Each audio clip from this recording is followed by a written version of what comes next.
All right. Welcome back to Monday Meeting. Wow. We're excited that you're here with us. We've got a, what's the opposite of geriatric? Youthful. Young. Youthful. We've got a youth running the switchboard for us over here, my oldest daughter, so I had to get some things going, and we're live now. We're glad you're here. I'm glad to be here. Today we're going to be finishing up 14, and we're liable to get all the way through. Chili said we might even get into 16 without Chad being here. Yeah, nobody's snagging us up. Easy, Bob. You ever been snagged up? Oh, yeah, many a time. I do have one thing I want to say, one story to tell. We went to that, that speaking thing in Franklin Yeah, I wanted to hear this. Thursday. Well, it's a couple good stories, not just about the trip. Yeah, the but speaking event was great. I heard something happened to you that... Yeah. Rolling Hills was a fun, good time, humongous campus. But they pulled in a lot of men. They had like 1,000 men there. So, yeah, it was really cool to get to be a part of that. We went and saw the Carter House while we were there. We'll tell that one on Wednesday. Well, you won't be here Wednesday. You can tell it. Yeah, I'll tell it Wednesday. That's pretty funny. But one thing, we was coming back, and Chad said, I got to pee, and we was getting off the exit. Oh, yeah. And so they said, we'll just pee on the side of the exit here. So we stop. Chad gets out. I get out, and I step right into a pile of human feces. Just a nasty, soft pile of human crap. How are you certain it's human? You can tell. Well, I mean, I don't know. Are you certain? I'm pretty certain. Did you smell it, Corn? Oh, yeah, I smelled it. Well, yeah, you smelled it. You stepped in it. Human crap is the worst smell. Yeah. It was, it ticked me off bad. Why weren't you looking where you stepped? It's dark. Yeah. It was like, 12:30 or something? Oh, yeah, yeah. You're in sandals, too. Yeah, it didn't mush over because I felt the softness. When you step on a turd, you feel the softness. And it said, this is not ground. And I eased up pressure on that foot, and I said, oh, man, this is some bull right here. You probably left your sandals on the side of the highway. Many people told me I should have, but I didn't. Wow. I cleaned it off in the grass, scrubbed it on the edge of the That's exit shocking there. you didn't. Yeah, I really like those sandals. I take you as somebody who would say, I'll get me another pair. Yeah. This is ruined. Really 'Cause I ticked might me would have off. done that. If somebody craps, it was just barely off the pavement. Like, part of it probably was on the pavement. On the interstate, cars rolling by. Well, it's on the exit, but on the Who ramp. took a crap right there? I don't know. Really made me mad, though. But, anyways, we'll save the other story for Wednesday. It was pretty funny, too, at the Carter House. But, we'll go ahead and get into this thing. I don't like to delay it too awfully long. Let's set my stopwatch here. Tell a story about human crap. Yeah, well, I've been waiting. I've been holding that one in. Had to get one story out. Golly. So we're picking up in 22, right? Matthew 14:22. Yeah. Sounds right. Yep. Yep. 42. All right. So Jesus, in what we talked about last time, has tried to go out to solitude, right, Corn? The difference in Corn talked last night about the difference in solitude and isolation.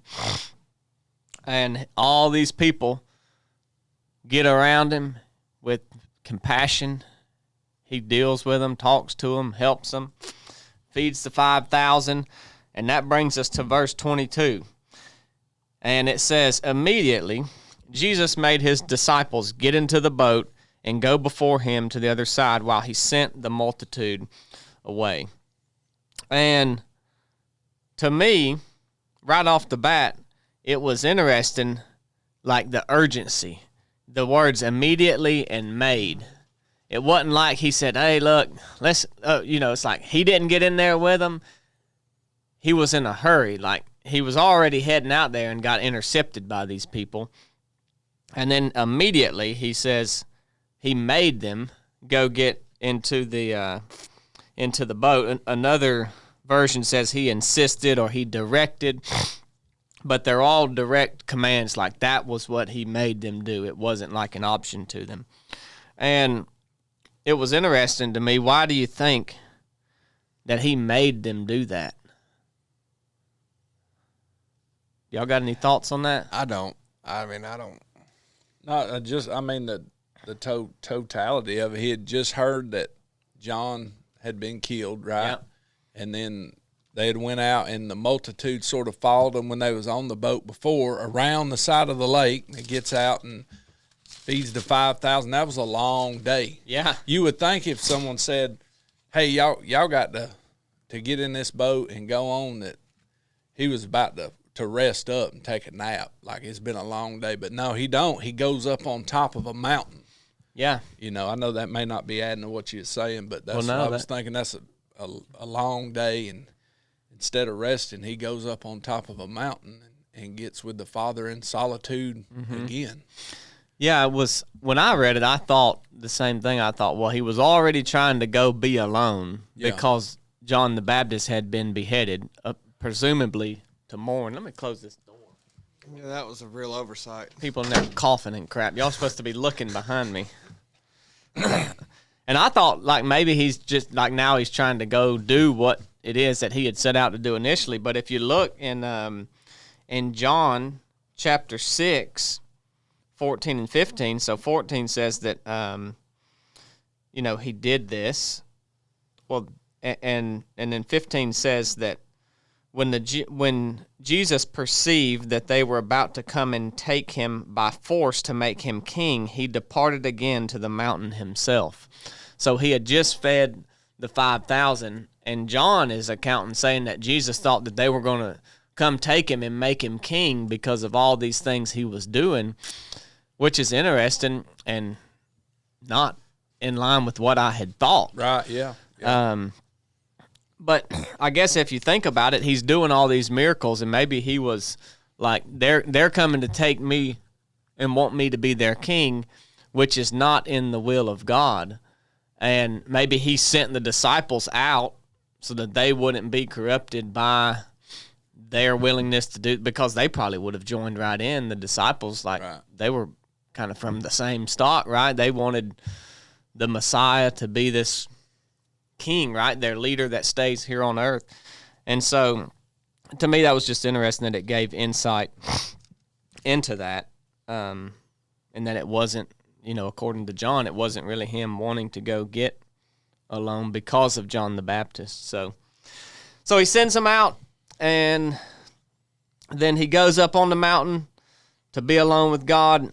We don't ever get any really indication that he slept. That's what I would be thinking. Like you said, it's been a long day. Like, I need to get some rest. But it doesn't seem that way, because it says in the fourth watch of the night, which is assumed to be, from what I read, like from anywhere from 3 a.m. to like 5 a.m. or something. So early in the morning hours.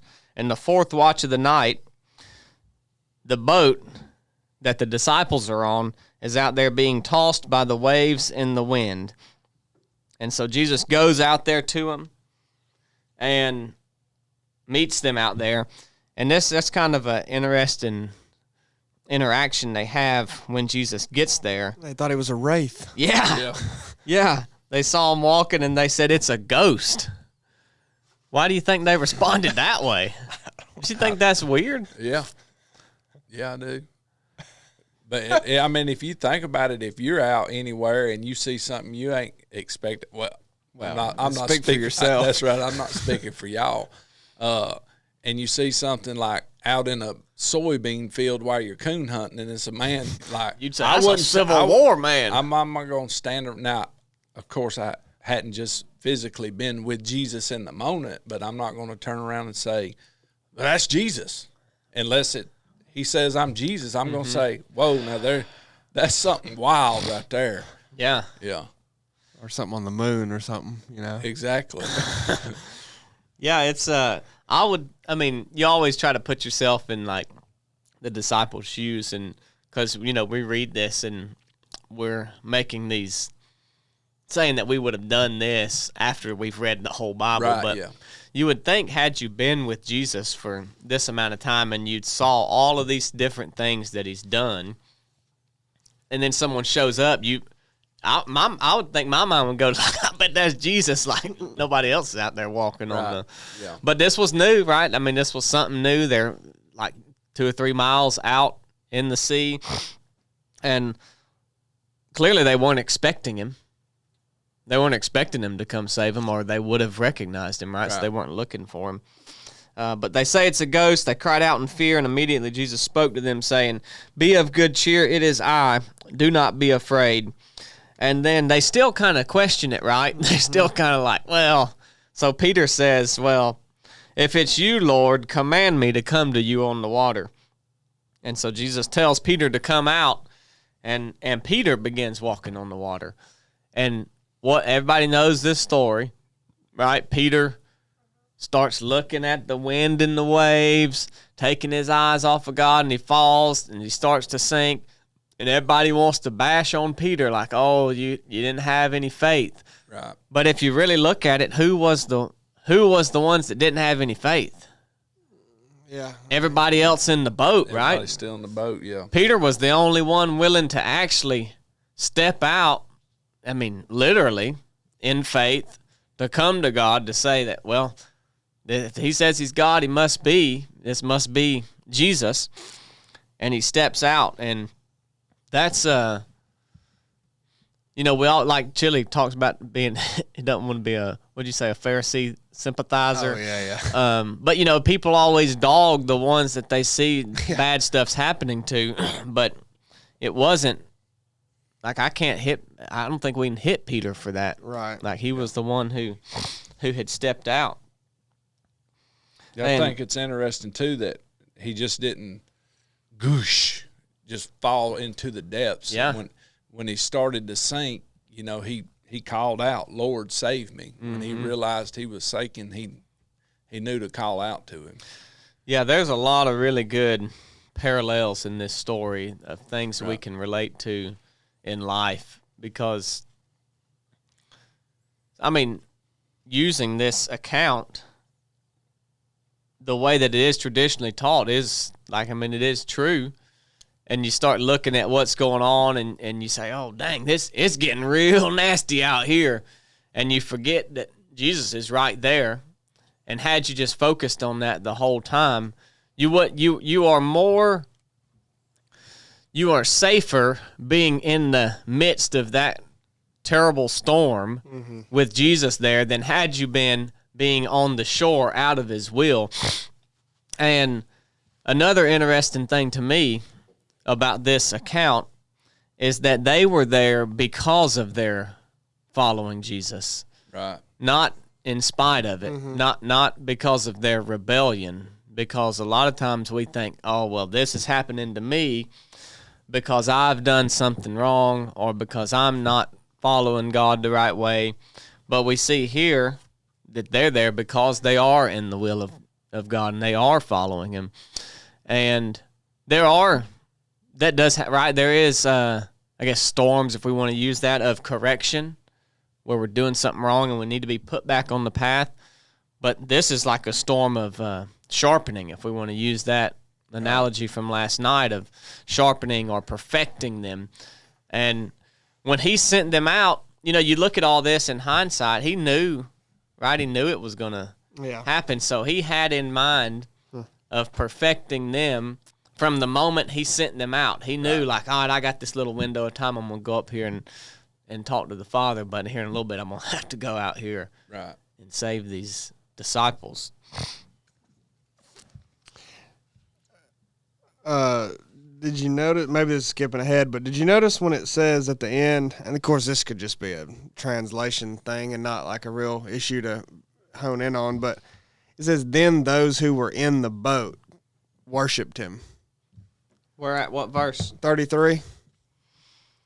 Then those who were in the boat. What does that mean? Yeah. I mean, it's the disciples. Why are they referenced that way the whole time? Then it makes you go, well, who else was in the boat?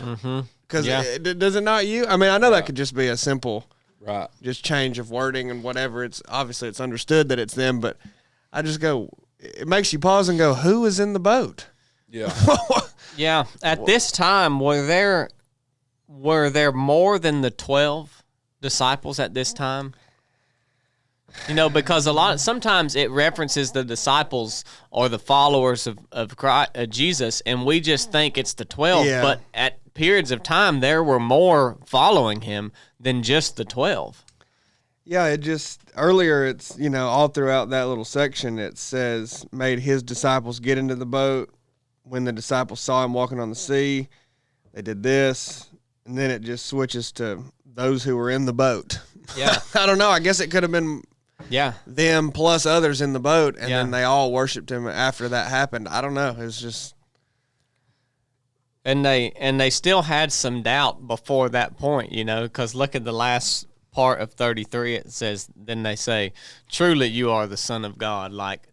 It's like they had he literally just fed 5,000 people with a few loaves of bread, and you still got questions. But I mean, that's how it. That's how us as humans are, right? Things happen to us. If you think back on your life following Christ, the times that he showed up and done things. I mean, I hate really even saying that, showed up, but the times that he has done something miraculous, or that you say, I can really see God's hand here. He's always moving. He's always in your life doing things, but certain moments we can see his hand moving more so than other times. But what happens as the years pass, that just becomes kind of just an afterthought, and it's like, and you might even say, well, was that just coincidence, or did that really happen? And so maybe that's again, it's easy to hit these people in the Bible where they start to waver, and you say, you were there experiencing this. How can you not be more sold than that? But they're just like us, man. Yeah. As time goes on, when things happen, we take them for granted. You lose that memory of it. You lose the impact of it. And like you said, you're like, well, did God really do that, or was that just the way things happen for whatever reason? As if there's some coincidences going on. You know what I mean? Yeah. Yeah, it's like that's the age-old temptation, really, of Satan is, did God really? Yeah. I mean, that's what happens in the garden, right? Did God really say that you can't eat that? Yeah. And that's what, did God really do that? And that's the age-old temptation. I remember when I did this thing, I was building a table, and I smashed the end of my finger, and the end of my finger died. I didn't actually cut it off, but because I smashed it so hard, it died. So then they had to go have surgery, and they cut it off, right? And I remember that night after the numbing medicine wore off, this joker hurt so bad. It felt like my finger was being curled in, and someone had some vice, they had it in a vice and was just cramping it down. And I mean, it hurt bad enough, I was in tears. And I remember calling, what does Chad call James Cordell? Jeff Cordell? I remember calling Jeff Cordell, James Cordell, and he was at the square in Marietta eating or something. And I said, look, man, this thing is terrible, hurting. Can you pray for it for me? And he prayed for me, and in the middle of the prayer, it stopped hurting, as if I didn't even have surgery, right in the middle of the prayer. And after he got done praying, I was like, well, believe it or not, it stopped hurting. He was like, what do you mean, believe it or not? Yeah. And that was a moment of desperation for me, and that's where my faith was at. Well, believe it or not, I didn't really think this was going to happen, but I didn't have no other option. Right. And I can hang on to that moment, but if I don't revisit that occasionally and hold to, no, it hurt and then it didn't. You can't you can't fight that. You can't dispute it. And so those things that we have, we need to hold on to them and realize that how they happened and how God spoke to us in that moment when things were going sideways, or even when we had a clear head and we say, this is what God said, and then things get really bad and we say, did God really say that? We let our feelings determine what we know to be truth and how God is interacting with us. And so that's one personal moment of my own that I always hang on to, that I have went back and thought, like, did it really stop like that? Like, it's unbelievable. Did years later, the feeling of the pain kind of goes away, and you say, well, did it just kind of ease up? But then I just go back to, no, I remember it bad, then good. And so I think that's something we have to almost fight against. Right. So they come out, and then they begin to worship him, like Chili said, and they say, truly you are the Son of God. And we'll move into 34. When they had crossed over, they came, so they finish, they cross over I guess this was the sea. Was this the Sea of Galilee they were on?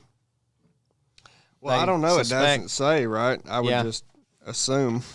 They get to the other side, and when the men of that place recognized him, they sent out into all surrounding region, brought to him all who were sick, and begged him that they might only touch the hem of his garment.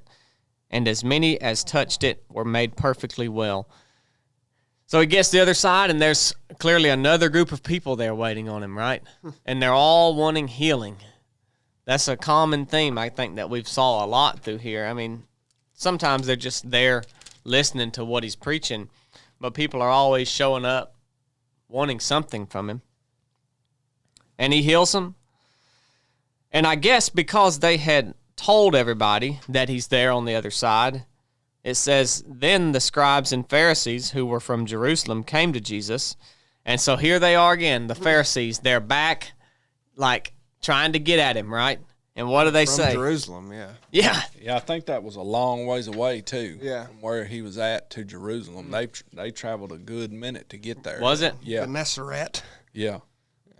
Yeah, they come up from a long ways. So word had got out, and I assume time had passed if this had been so, they were from so far away. Do you ever, this is getting off track, but do you ever think about the foot travel that they did back then? Oh, yeah. I mean, I'm talking about they walked. Yeah. And Constantly. Constantly. I mean, they was constantly walking. Yeah, I mean, not like, I don't know how much they ever exercised. You know what I mean? Like, probably not at all, but their lifestyle. They probably couldn't have. Yeah, I mean, you don't, I'll think about that too. This is totally off topic, but I'm going to bring it around. No, it's hopefully. on topic. Like, when you live a certain lifestyle of hard work and you have to live in that way and survive and do that, you don't exercise recreationally. We just have to do that now because we have free time and everything's taken care of us. But yeah, it shows the dedication that they had. Yeah. I mean, following them like hundreds of miles at times. I mean, that's crazy. Right. Like thinking about walking that far. And Yeah, it's like you hear they went from this point to that point. It's like 75 miles, whatever. And yeah, I mean, that took a lot of doings. we're like, you get there in like an hour in a car, Yeah, yeah. Yeah. Yeah, that's commitment. They having to tote food and water. Exactly, and, yeah. Think about how hard logistically that is. Yeah, exactly. Like now, if I walk from here to Somerville, I know there's like 5 gas stations away. Yeah. Yeah, I like that idea. Really. That lifestyle? Yeah, I do not like this fast, everything's convenient lifestyle. You lose appreciation of the things that we have. And then you know what happens? We was talking about that, this Kat and I was talking about that this weekend, is you lose sight of really what matters, and then you start to create these problems that are not even problems. Right. Yeah, absolutely. It's like, it's not even, it doesn't even matter.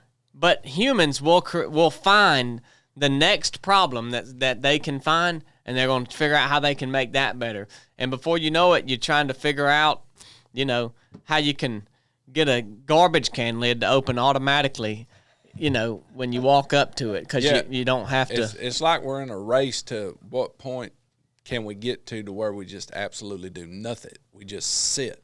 You know what I mean? Yeah. It's like, is that where we're racing to, Yeah, we're doing all of these convenient things to free up time to do more things, and we layer on so much on top of us, and that's the reason all these people got all this mental health stuff. Yeah. They're putting so much crap on top of themselves that you're not meant to deal with. Yep. Well, I mean, that's what they were literally. That's why they walked so far to follow Jesus, so they could bring up a problem that they had. Yeah. Y'all ain't washing your hands. Yeah. That's why they did that. Exactly. Like that. I mean, I know there's probably more to it. They wanted to just be there and ask all kinds of things and whatever. But well, they wanted to be there to get something on Jesus. Yeah, right? yeah. But they walked hundreds of miles for the sake of. Do you not wash your dang hands? Yeah. Why are your disciples not following the law? You're supposed to be washing your hands before you eat. Right. Yeah, that's their point, right? That's their conviction. Is he says, why do your disciples transgress the tradition of the elders, for they do not wash their hands when they eat bread? And Jesus tells them, why do you also transgress the commandment of God because of your tradition? For God commanded, saying, honor your father and mother, and he who curses the father and mother, let him be put to death. But you say, whoever says to his father or mother, whatever profit you might have received from me is a gift to God. So he's basically saying, you guys say, honor your father and mother, but then when they ask you for something, you say, oh, I can't do that because everything I have is God's. And so he's saying you've made the commandment of God of no effect by your tradition. So your tradition is nullifying the commandment of God. And he calls them hypocrites. And he says, well, did Isaiah prophesy about you, saying, these people draw near to me with their mouth and honor me with their lips, but their heart is far from me, and in vain they worship me, teaching as doctrines the commandments of men. And I think we see that a lot today, and it's amazing to me that all of these things written in the Old Testament, to just see them come true in the New Testament. And he draws on this, and basically, that's like a slap right upside the face. Yeah, I was just going to say, he didn't just come true. He literally looked at him and said, hey, this is of you. Yeah. I mean, I don't know that it had really been presented quite like that before. Like, this is literally you. You are fulfilling this right here.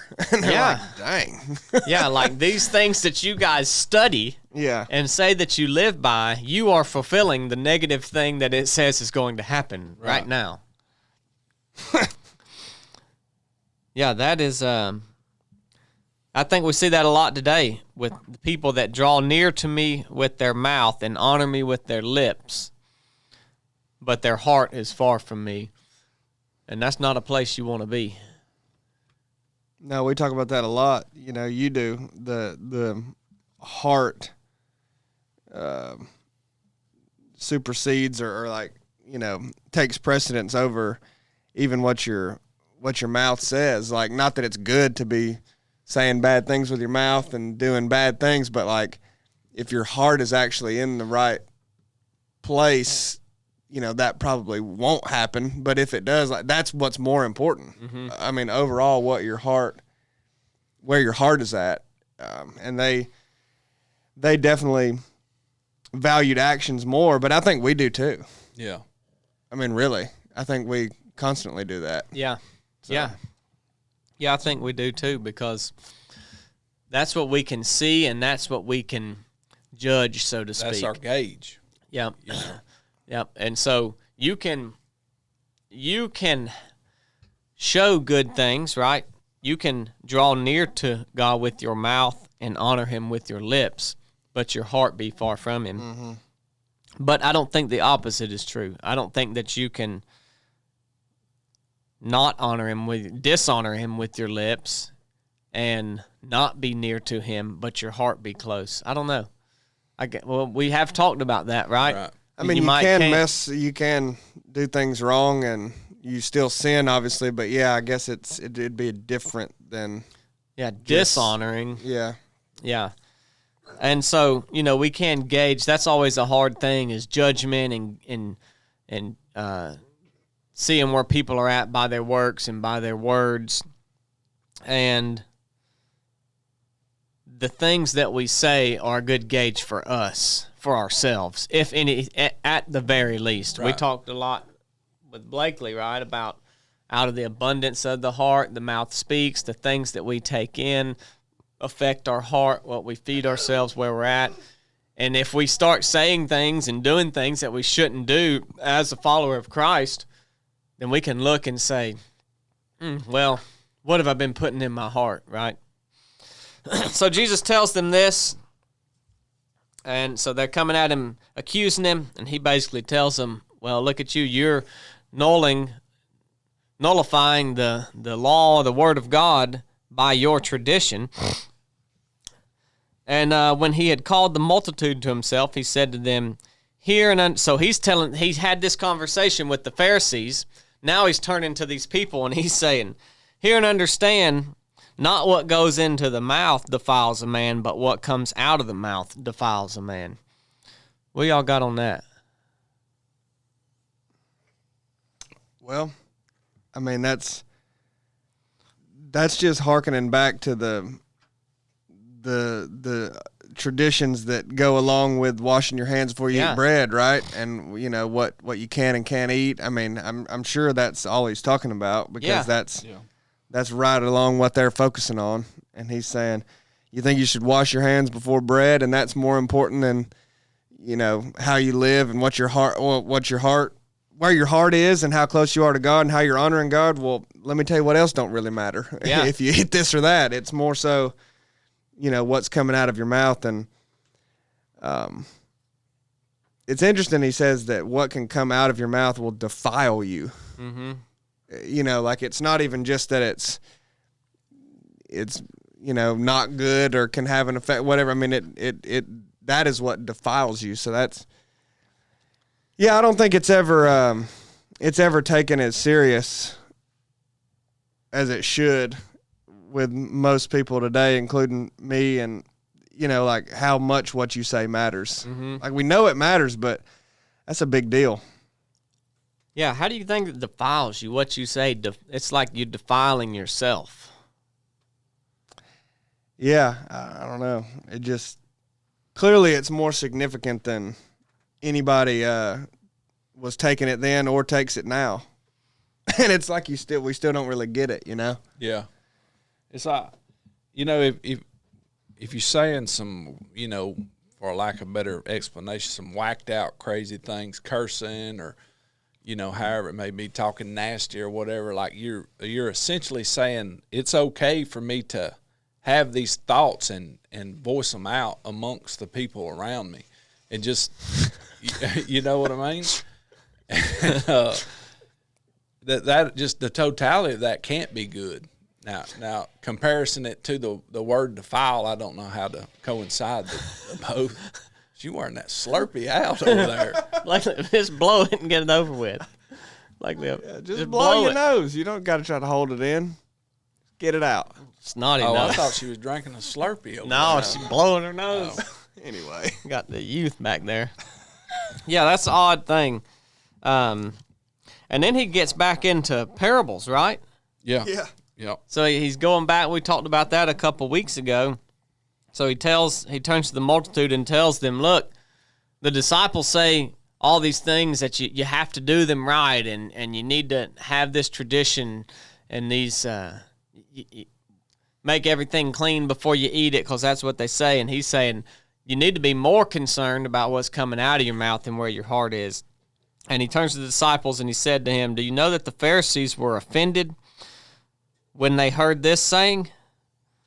I'm sure they were. Yeah, absolutely. So his disciples came to him. They're letting him know, hey, you just really ticked these Pharisees off. And he answers and says, every plant which my heavenly Father has not planted will be uprooted. Let them alone. They are blind leaders of the blind. And if the blind leads the blind, both will fall into a ditch. Every plant which my heavenly Father has not planted will be uprooted. And he's talking about the Pharisees, right? Yeah. I mean, because that's what the disciples had just asked about. And so it's almost like when was it the wheat and the tares we talked about earlier that were planted by the enemy that came in to try to sabotage the farmer, right? And, it's like God planted the wheat and the enemy came in and planted the tares, and he's referring to them. He doesn't say the tares, but it's like a plant that was not planted by God or by the farmer, and they will be uprooted. And we see that if we look back to that other parable where he says, don't go pull them up so that they don't uproot the good plant, right? And he's telling them this same thing again. God hadn't planted them. Leave them alone. They're the blind leading the blind. That's not a good thing to be doing. No, it ain't. Following or doing. And Peter answered and said to him, explain this parable to us. So here again, we go back to when we were talking about parables when he was like, they don't understand because they don't know, and you understand, and then they're still asking for explanation. Yeah. And so they're doing that again, Peter is. And by the way, Peter is the one, he's always pushing the issue. Like, he's not scared to be like, hey, all right, I'll step out on the water. Right. Like, I'm probably going to mess it up, but I'll try. Yeah, he is. And he's always speaking his mind and ready to act, and oftentimes acting foolishly. But he's the one acting. Not all the others, but you don't see the others as often as willingness to just put themselves out there and be honest and open and just do something, even knowing that maybe they're not prepared or they're not able to. And that's like the man in the arena that, we talk about a little bit. Like, he's the one out there doing it, and everybody's scrutinizing him because he's the only one acting that can be scrutinized. If nobody was doing anything, then... Yeah. I mean, he's asking all the questions and everything. He's being involved, Yeah. And so Jesus explains this parable to him. He says, are you also still without understanding? So Peter had to have known he was going to get something like that, and Jesus says, good night, man. You still don't get it? Do you not yet understand that whatever enters the mouth goes into the stomach and is eliminated? But those things which proceed out of the mouth come from the heart, and they defile a man. For out of the heart proceeds evil thoughts, murders, adulteries, fornications, thefts, false witnesses, blasphemies. These are the things which defile a man. But to eat with unwashed hands does not defile a man. So he's basically explaining that parable as a furtherance of the original one, but I don't really get that from that. Oh, exactly. Like, I'm glad you said that. I was sitting here going, well, if you said explain this parable to us, what he said, I'm still confused. Yeah. On how that's the explanation for, every plant will be uprooted. Yeah. Like, what? The blind will lead the blind? I mean, that explains he's like, this is how it doesn't defile you. They're wrong about that. I'm telling you straight, but that didn't explain that parable to me. I'm still confused about what that. Yeah, it doesn't. What Jesus said it meant, I get that he's saying, hey, I don't care that I tick those Pharisees off. They're not planted by God, and they'll be uprooted by him in due time. That's kind of what I got from it. But like he tells Peter, hey, dummy. Like twice he tells him, you still don't understand? Right. Do you not yet understand? Are you still without understanding? That whatever. And so maybe Matthew's not giving us the full thing here. Maybe Peter's asking more about, maybe he's coming to him and he's saying like, hey, can you go a little bit more into depth about this kind of what you eat doesn't matter in tradition? And that's what Jesus is explaining. But it says that Peter asked him to explain the parable. So that's kind of, I don't know. I don't have an answer on that. Yeah, I don't either. It all goes hand in hand, but, I would be more curious what do you really mean by the blind? They are blind leaders of the blind. And if the blind leads the blind, both will fall into a ditch. Like, who are they? That just seems to be speaking more to who the Pharisees were and even that type of person. Like, who are the actual followers and who are they, and how does that expand past just this group right here? You know what I mean? Yeah. Like, I don't know. That's interesting though, because it makes sense exactly what he's trying to say, or at least it seems to, and you understand the difference in that the law and focusing on things that don't really matter, that don't really defile you, and then here's what actually does that they're not talking about. But I don't know. Yeah. I don't know. Well, you got anything else on that, Corn? No, I don't. And then he shifts after he explains that to Peter. It says, then Jesus went out from there, so he's kind of moving on from that crowd and dealing with those Pharisees who are confronting him again. And he departed to the region of Tyre and Sidon. I don't know how far that is, but I don't either. he took him a trip to there. And behold, a woman of Canaan came from the region and cried out to him, saying, "Have mercy on me, O Lord, Son of David. My daughter is severely demon-possessed." And his response to her was not what you would expect, at least to me. And so she's asking, like, help me with my demon-possessed daughter.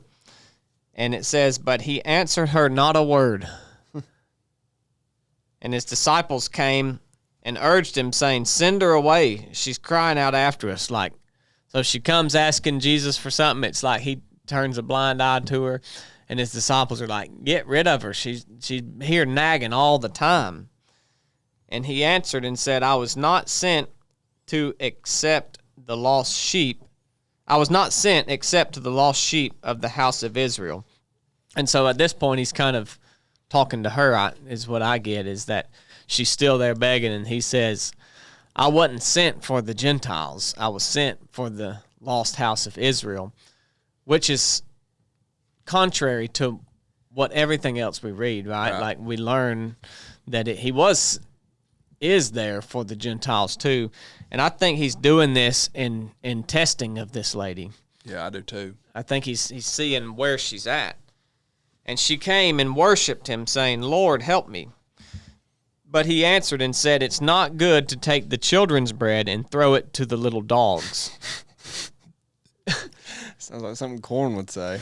And he's little dogs. He's saying I shouldn't take my time away from the lost sheep of the house of Israel and give it to the little dogs, which is this female Gentile, right? Is that what you guys get from that? Well, I guess I just, the first thing I get is that she understood that immediately. Like he basically talks earlier about when I say things like this in these parables, there will be some that understand and some that don't. Right. And her being a Gentile woman, somehow, I mean, she understood it immediately. Mm-hmm. And it's like she showed up already knowing him and believing him. Right. Because it says, have mercy on me, O Lord, Son of David. And clearly she knows that he can do this, so she has faith in him. And I think it's just Jesus continuing to push her to see where her faith is at, how much she will trust him, because her response says, yes, Lord, even the little dogs eat crumbs which fall from their master's table. And she's saying, I'll take whatever you can give me. Like, if you're saying I'm a dog and I'm not worthy of this, like, if you got any crumbs falling off, I'll take whatever you'll give me. And then Jesus answers her and says, O woman, great is your faith. Let it be to you as you desire. And her daughter was healed from that very hour. And that's a beautiful story to me. Right. People may be against how Jesus responded to that, like he was, hateful, or that wasn't warranted, that he should just respond and give everybody healing. But he was, again, perfecting this woman's faith and taking it to the max and seeing where it was at. Like, how much do you really trust? Because maybe me and probably a lot of other people would say, well, if you're going to be that way, then all right. Right. I guess ain't nothing you can do for me. And then that's the end of your faith. Yeah, I think like you that he was testing her, but I think there's a few things here that are interesting. So this region, I believe, Chili, you probably know because you a learned man of the Bible, Yeah. that this region was mostly Gentiles. Well, you remember earlier in Matthew, it talks about how Tyre and Sidon, or however you say it, is like rough, Right. with immorality, and I mean it should be destroyed. Right. Yeah. Yeah. So, and also like when you said she clearly knew what he was talking about. So, a while back I read something on this particular section here, and I remember that there's two different words in Greek for dog, and like one of them means like wild cur, and the other one means like little puppy, and it was believed that in Greek the translation was the pet dog is what Jesus said to her. To this lady? Yeah, to this lady. So she and in saying that, like they didn't have a lot of utensils to eat with back then. So they would eat with their hands, and a lot of times when they were done eating, they would take like a piece of bread and wipe their hands and throw it down to the pet dog For the dog in to the eat? house. Yeah, so that's one reason I think it's very possible she recognized exactly what he was saying. And I don't think, on a side note, and like I don't think there's any like derogatory words in Hebrew, Oh, really? right? Chili? Do you know of that? I don't know There's that. like curse words. I don't think there are, and I think they did call Gentiles like dogs. They didn't have a word specifically for them, so they called them dogs. So that would be derogatory, you're saying? Or- But yeah, in and of that sense, but I don't think that was the word that was translated that Jesus used. I think it was, like it said, little dog or puppy dog, pet dog. Yeah. That would be around the house, not the wild cur that they called the Gentiles. I would find it hard to believe that every language, every culture doesn't have something derogatory. You know what I mean? And like I that may people be, would make I, up. I may be wrong, But maybe they don't. I don't know. I mean, it sounds like they would have used, like the other word for dog, I mean, as derogatory, right? Yeah. So that seems to point that it is significant that which one was used there. right? Yeah, Right? I mean, yeah, absolutely, yeah. Yeah, we lose so much in culture, like you say, if that's common practice to wipe off with bread and throw it down, then she understood, like, even the pets get to eat a little bit of what's falling off the table. Absolutely, yeah. And if I'm the little pet, then is there not something that could fall off the table for me? Yeah, And that Jesus sees her faith and her perseverance yeah. in seeking him. Regardless of how we see it as harshness or whatever, her faith prevailed. He knew at the beginning that he was going to heal the daughter. Yeah. When he first interacted with her. Yeah. So I think he was testing her faith. Yeah, because she comes, he says no. She comes back, he says no.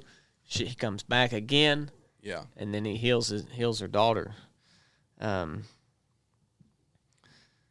And then in the next section there, Jesus heals a bunch of people again. Jesus heals the multitude. So he skirted the Sea of Galilee. So I guess that tells us that's where he was, maybe a little bit previously. Went up to the mountain and sat down there. Then the great multitudes came to him again. Isn't it wild that, everywhere he's going now, he's getting, before this wasn't happening because he wasn't quite as popular, but now so many people have been healed and touched and heard Jesus that the word is spreading, and he literally can't go anywhere. Every time there's a transition, it says Jesus was alone, and then there's a great multitude. And then Jesus was alone, or he was trying to get alone, and then there's a great multitude. And most of the time, they're coming to him for healing. They're wanting healing. And so he heals these people, heals them. Well, they came to him lame, blind, mute, maimed, and many others, and laid them down at Jesus' feet, and he healed them. So the multitude marveled when they saw the mute speaking, the maimed made whole, the lame walking, the blind seeing, and they glorified the God of Israel. And we read this so much, I think we kind of lose sight of of really how powerful that was. Like, if you picture yourself, like, where we're at today, and you had all of these people that were blind, mute, paralyzed, and you see them come there that way, and they all are healed from what they have. And we have this account in multiple Gospels, multiple accounts in the Bible, different books from different authors written at different times. And as I was reading this, it just stood out to me, like, it just really made it more vivid and real, and just remind you, like, this is really real. Sometimes at least I can get caught up in studying things, and you just lose sight of the realness of it. Like, Right. That's powerful. All these things, we see them, we read them so much. The Bible has such concentrated accounts of healing and miracles. It's like, oh, well, here's another miracle. Here's another group he healed. Yeah.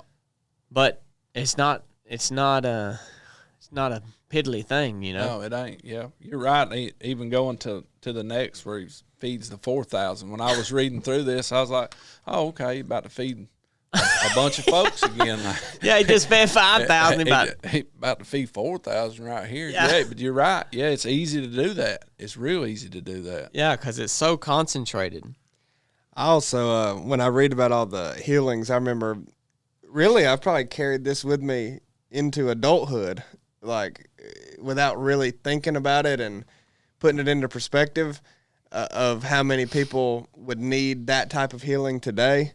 But I remember thinking when I was younger, I envisioned, when you say the multitudes or just anybody from that time, like, they all having problems. Mm-hmm. I mean, I didn't envision a healthy person. And when you read it, it almost makes you think, like, who is coming to him? Everybody's blind, maimed, or mute, or all this. Yeah. But then you look around and you're like, that is today. I mean, it is everybody, not everybody, but so many people are dealing with something. It's just like that. Yeah. I mean, if he was here, how many people from Rome, Georgia, would go out into the streets and ask for healing from an ailment of the same way? Yeah, I'm absolutely. blind. I'm, can't walk. I've got this. I've got this. I've got cancer. I mean, it would be the exact same way. You're right. I think part of that is because I'm, not dealing with a significant thing like that I just think, well, that's just kind of the default. But no, I mean, it's the same today, and all those people were traveling desperately to him. And why do you think he was healing all these people? I don't know. Why did he do any miracle, I mean, I guess it was it's probably not accurate to say that it was one blanket reason. I mean, maybe there was an overarching reason why he chose, because he could have chosen not to do any miracles. And maybe the overarching reason of why he did was to show who he is. Mm-hmm. But why did he do each specific thing, and, like, why did he choose to heal people? I don't know. Do you think people are healed today on the level they were healed back then? Like, that's a big question of is it God's will to heal all sickness? And if it, no. Yeah, I mean, that's not on earth. No, that's I mean, some people say yeah, some people say. But does that not an easy answer actually? Because if it was, wouldn't everybody be healed? Yeah. Well, I mean, it also says that it's not His will that all should, that any should perish. And well, again, we might be talking about different wills in some sense, but also I don't think anybody will perish. Like, everybody has eternal life, really. Like, depends on where it's at. Yeah. Right. And obviously hell is eternal death, but I mean, your spirit will live on. Like, it spends eternity somewhere. So I don't know. I think part of the thing when people are talking about that, that is a fact that everyone will live forever. And was it God's original will for sin to enter the world and there to be death on this earth? I mean, that's a weird question, because in some sense you have to say yes. Like, it's what happened. Mm-hmm. You can't. What happens is, but I think somehow it's kind of one of the mysterious questions of how is this true and this true at the same time, and you don't really understand. But I think there's the original plan of God in a sense that's different from the will of the will is like what has everything that's happened and what is going to happen, but it's not. There's something separate that's, well, this is what my plan would be, like this is what it would be if this didn't happen. It's like it's not his desire. Yeah, but it's hard to. That's obviously so hard to explain. Yeah, the healing is like there's scripture that says, by your stripes we were healed, and you were bruised for our transgression, pierced for our sins. And so, there's all these things about healing in the Bible, but then, sometimes you pray for healing. In my experience, most times you pray for healing, you don't see it. Like it doesn't happen now. And so that's just it's a big point of discussion and debate. Right. Some people will think, well, I'm not doing it right. And that's not right. It's just because you're not healed here. Yeah. And it's like, there's not a hack to it. It's not like you have to say the right words in the right sequence to do it. That's what people say. Well, I didn't say the right thing, and that's not it. But I've always taken just the approach of how Shadrach, Meshach, and Abednego acted when they were asked to bow down to King Nebuchadnezzar, and they say no. And he says, all right, well, I'm going to put you in this fire. I'm going to get it real hot. And they say, well, that's fine. Our God will deliver us from that fire. And then they say, but even if he doesn't, we're still going to serve him. Right. And he's still going to be our God. And, I think people will let that healing, let that kind of their faith hinge on that. Like, well, if you don't do this, then, you're not really God. Like, you're not, your Bible says this and you don't do it, then, but you can't, like, there's a line of having faith and believing that this will be done, but also being okay with, but even if it doesn't, I'm still going to serve you. And that's always been because people will ask me that a lot, but although that story is not dealing with healing, it's dealing with faith in God and expecting him to do something, but even if he doesn't, they're still going to serve. And of course, the story goes on that God did save them from the fire. Yeah. But anytime you look at healing in the Bible, well, most places, it's done like there is a couple accounts where he tells them, hey, don't tell anybody I did this, right? But I don't think that. I think that was because he didn't want to draw attention to himself at that point yet. Yeah. But he still did it for the person. Right. So that gives credence to that. It's not always to show who he is. Yeah. And so it's just well, the interesting thing, he knew they was going to tell anyhow. Yeah, most of the time, right after people have heard and come to him. But that's a great point, that it wasn't the time, like probably not the totality of why he done everything, but he was fulfilling prophecy. Every time, well, the majority of the time when the Pharisees asked him something, he said, well, he's explaining to them, I'm the Messiah. I'm fulfilling this prophecy. This is what's going on. Everything he did was to lead him to the cross, and it was all in that time. Yeah. Another thing I think that it goes along with that line of thinking is when you say it's not God's will, it is for everyone to be healed and all this. I think you almost have to think, if you think that way, you almost have to think that the reason that anybody is sick in the first place is because of some sin or something.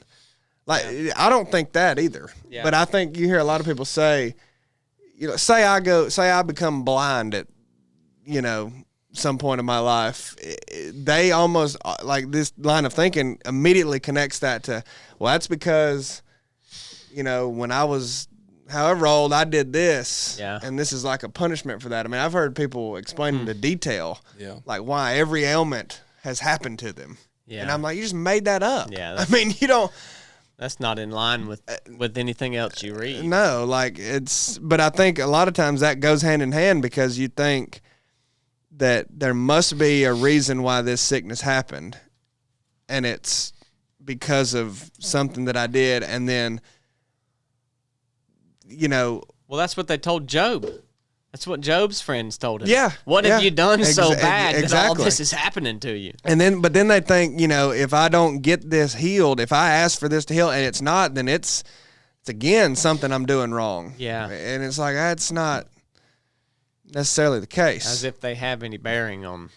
Yeah, it places a lot of what happens on us, which is a good thing to do if you're taking responsibility, but when you draw every event that happens and it all is tied back to you become the center of the universe. Yeah. Like the world goes through you and what you've done, and that's not really how it works. Yeah. So just the example we just saw was that sometimes bad things happen to you because you are following God, and it's not a punishment. It's like me and Blakely going on a run this morning, and me saying, "All right, you need to give a little more. Like, let's try to get back quicker than we got out here. Let's try to get this next, like that hurts, and that's a hard time, but it's for the better overall, right? I mean, that's a physical example, but it's like Jesus is doing that spiritually with his disciples and even with us today. So, all right, well, we're out of time. We didn't quite get to finish 15, but almost. We basically did. We made up some time. I was right. Made up some time. Well, you said we'd get into it for sure. Corn didn't even think we'd get there. No, I didn't. I said we'd get through 15. We did. Yeah, so we'll pick back up next Monday with Jesus feeding the 4,000. Thank you guys for tuning in. If you got anything out of today's podcast, then we just ask that you would share it with somebody. And if you think it would encourage them or help them, then put it out. And we appreciate you doing that. That helps the show reach the people that the Lord wants it to reach. So thank y'all for tuning in, and we'll see you on Wednesday.